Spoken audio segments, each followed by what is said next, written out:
사랑하는 여러분, 오늘도 하나님의 크신 위로와 평강이 여러분의 삶에 넘치게 되기를 주님의 이름으로 축복합니다. 이런 스토리가 있습니다. 바다를 항해하는 배가 있었습니다. 칠흑 같은 어두운 밤에 계속해서 항해하고 있는데 앞에서 빛이 비추는 거예요.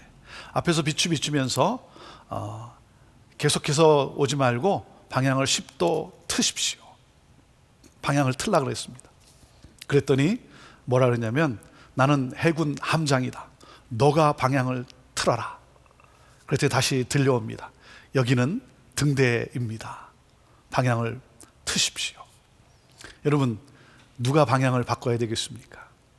여러분, 등대가 있는 것은 뭡니까? 등대가 있는 것은 그 항해하는 배가 안전하게 항해할 수 있도록 또 인도해주고 돕는 역할을 하고 있지 않습니까? 하나님의 말씀이 바로 등대와 같은 것입니다. 우리의 삶을 바른 길로 인도하기 위해 주어진 말씀인 것이죠.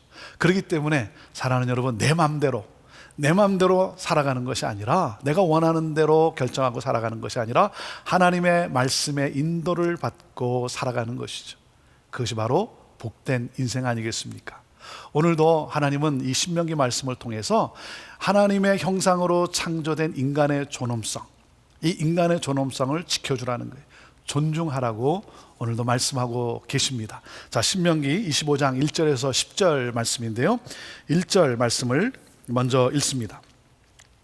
사람들 사이에 시비가 생겨 재판을 청하면 재판장은 그들을 재판하여 의인은 의롭다 하고 악인은 정죄할 것이며 그랬습니다.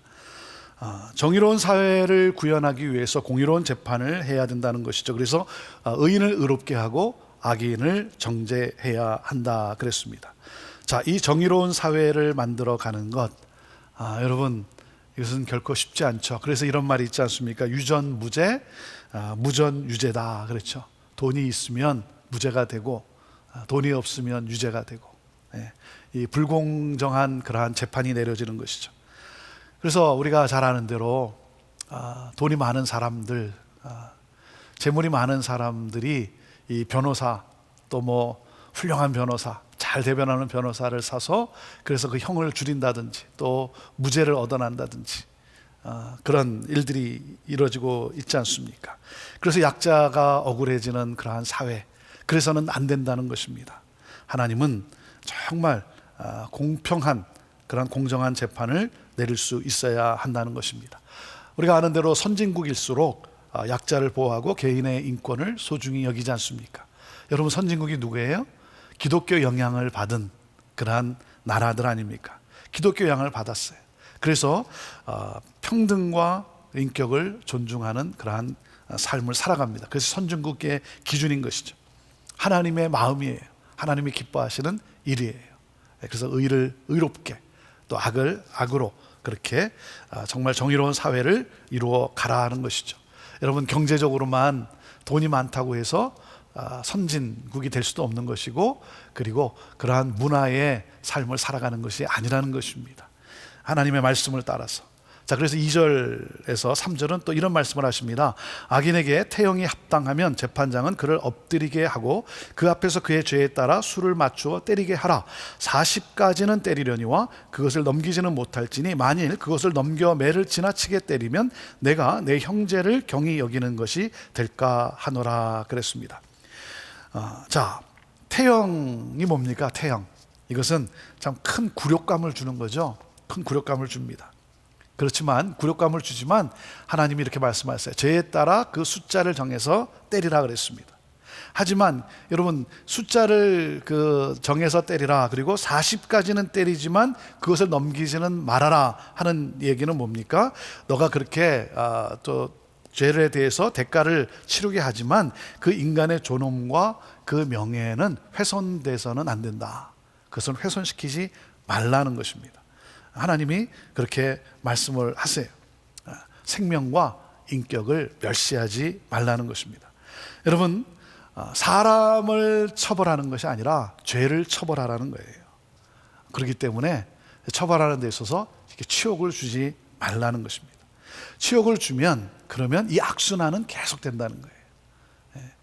여러분, 돈을 빌릴 때도 그렇지 않습니까? 참 힘든 어려운 사람이 돈을 빌릴 때도 그 사람의 어떤 그 인격과 그 처지를 정말 이렇게 무시하고 치욕감을 주면서 돈을 빌려주는 사람이 있어요. 그러지 말라는 거예요. 빌려주기로 했으면 여러분 깨끗하게 빌려주라는 거예요. 그러지 않으면 뭐예요? 그렇게 무시를 당하면 너 두고 봐라, 이거 아닙니까? 너 두고 봐라, 두고 보자. 그러니까 뭐예요? 이 사회가 정말 정의로운 사회, 하나님이 꿈꾸는 아름다운 사회가 아니라 이게 악순환이 되고 만다는 거예요. 악순환이 되고 만다. 여러분, 법이라는 것은 공의를 세우기 위해서 있는 것이죠. 공의를 세우기 위해서 있습니다. 근데 여러분, 우리가 법을 집행하는 데 있어서 잊지 말아야 되는 것은 무엇입니까? 이 법을, 공의를 세우기 위해서 있지만 그 범죄자가 뉘우치고 그 공동체에 다시 회복될 수 있도록 하는 것이 바로 법 아니겠습니까? 이 법의 중요한 목적이라고 생각을 합니다. 그렇기 때문에 그 사람의 인격까지 모멸감을 주어서는 안 된다, 이렇게 하나님이 말씀을 하시면서 한 예를 들어 설명을 하십니다. 자, 4절 말씀인데요. 곡식 떠는 소에게 망을 씌우지 말지니라 그래요. 갑자기 곡식 떠는 소에게 망을 씌우지 말지라. 이 곡식을 떠는 데 있어서 이 망을 왜 씌웁니까? 입에 망을 씌우는 것은 곡식을 이렇게 털면서 그 곡식을 막 먹을까봐 먹지 못하게 하기 위해서 망을 씌우는데, 하나님은 그렇게 하지 말라는 거예요.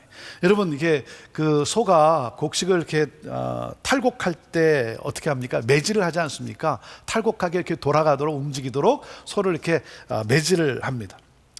그러니까 뭐예요? 소가 이렇게 매를 맞으면서 곡식을 떨고 있는 거예요. 매를 맞으면서 곡식을 떨고 있는 그 소에게 그 곡식을 먹을 수 있도록 그냥 배려하라는 거예요.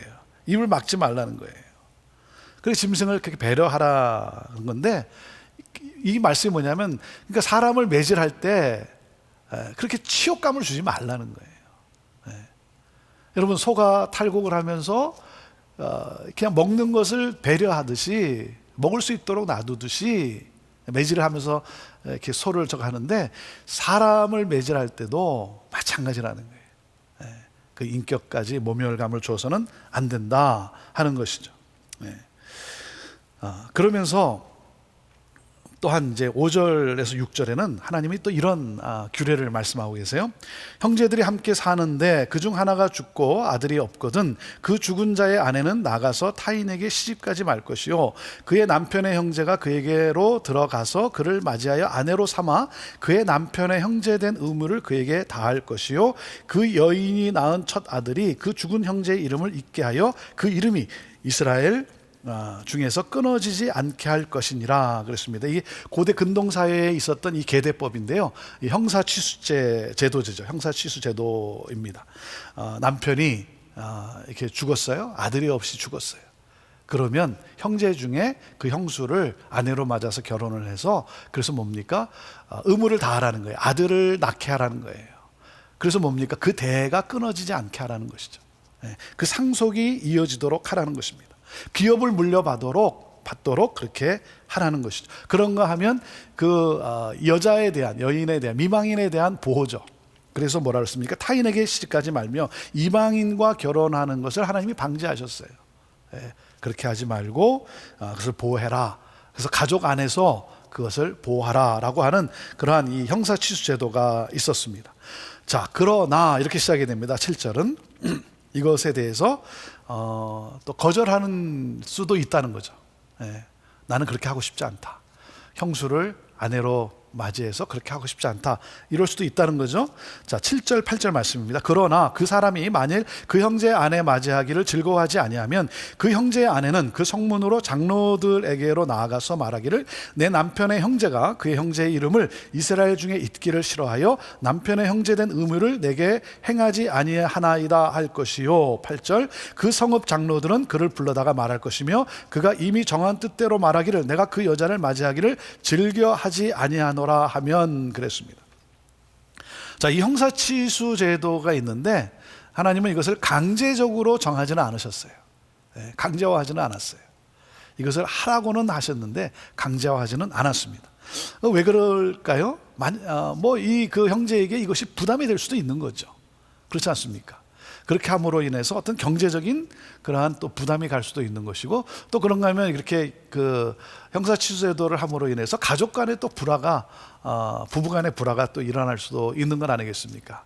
그래서 원하지 않아서 거부할 수도 있다는 것이죠. 자, 이 형사취소제도는 바로 아들을 낳아서 대를 잇게 이렇게 해줄 그러한 그 의무입니다. 그 의무를 하나님은 다 하라 그랬어요. 강제적으로 하지는 않았지만 그 의무를 이행하라는 것이죠. 무슨 말이에요? 너가 도울 수 있으면 도와주라는 거예요.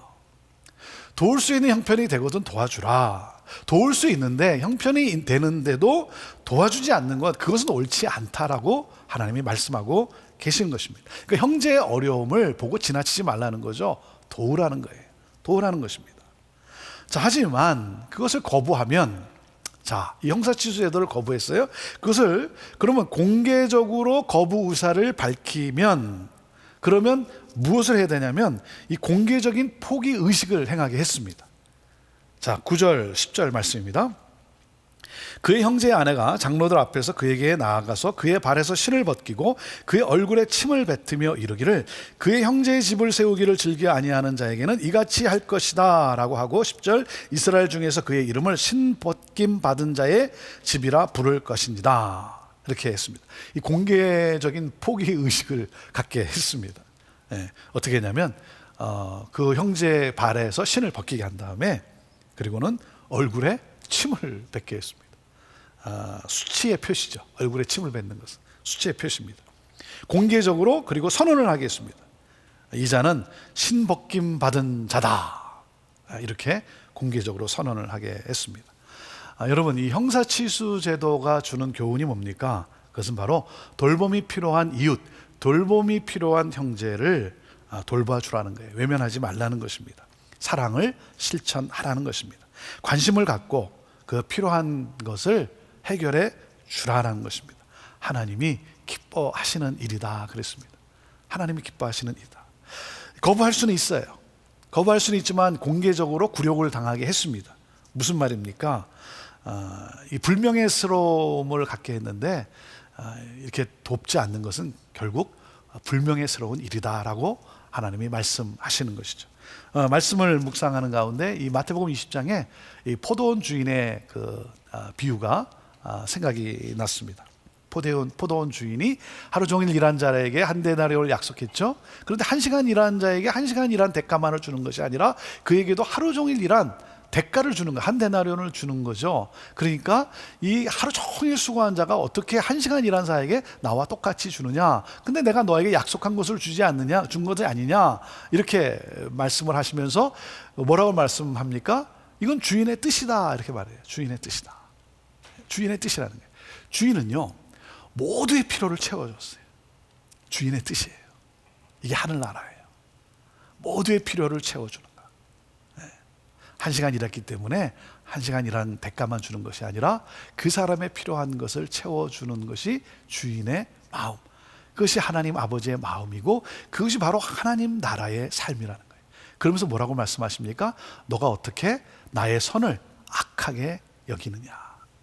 사랑하는 여러분, 우리에게는 서로를 돕고 또 상대방의 어려움에 관심을 갖고 외면치 않고 사랑을 실천해야 될 삶, 이것이 바로 하나님이 기뻐하시는 그러한 삶이라고 하는 것입니다. 자, 사랑하는 여러분, 우리가 기억해야 될 것이 무엇입니까? 예수 그리스도께서 우리의 신랑이 되어서 오셨어요. 아니 여러분, 내가 예수 그리스도를 신랑으로 맞이할 수 있는 어떤 신부의 자격이 있습니까? 아무리 내가 예수님을 사랑해도 내가 어떻게 예수님께 갈 수가 있습니까? 그런데 그 예수님이 나에게로 신랑이 돼서 오신 거예요. 그렇게 은혜를 베풀어 주셨어요. 소외된 나, 그러한 나를 사랑으로 감싸준 거예요. 외면하지 않았어요.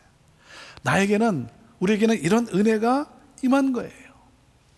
이 사랑을 받은 우리가 이 사랑을 많은 사람에게 전해지도록, 그래서 그 많은 사람도 나와 같은 이 은혜의 기쁨을 누리며 살아갈 수 있도록 그렇게 하라고 우리 주님이 말씀해 주고 계신 것이죠. 사랑하는 여러분, 하나님 나라의 공동체는, 우리 공동체는 서로를 돌보고 섬기는 공동체입니다. 약자를 돌보고 사랑함으로 무엇입니까? 하나님의 뜻을 이루어가는 삶이 바로 하나님이 창조하신 바로 이 공동체의 삶이라고 하는 것입니다.